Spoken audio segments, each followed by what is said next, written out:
बताव जननी राम कहिया ले आई है। बताव जननी राम कहिया ले आई है। राम के वियोगवा में भोगवो न भावे। राम के वियोगवा में भोगवो न भावे। भूखियो न लागे पियसियो न लागे। भूखियो न लागे पियसियो न लागे। उजड़ल नगरिया के कबले बसई है। बताव जननी राम कहिया ले आई है। बताव जननी राम कहिया ले आई है।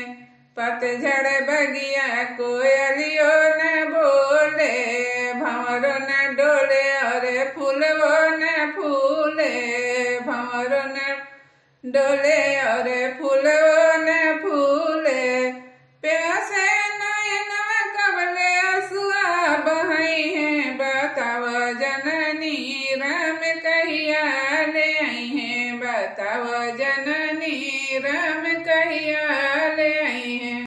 राम के सनहिया में नहिया सुखाली। राम के सनहिया में नहिया सुखाली।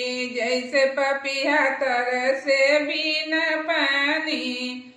जैसे पपिया तरसे बिना पानी।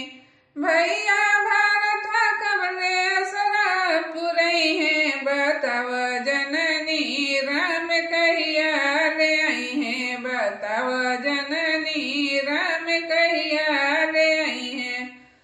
जब प्रभु आई है अयोध्या के देशवा। जब प्रभु आई है अयोध्या के देशवा। तब मोरा मनवा के मिटी है कलशवा। तब मोर मनवा के मिटी है कलशवा। सब पुकारे मिली राम राम कही है। बताव जननी राम कहिया ले आई है। बताव जननी राम कहिया ले आई है।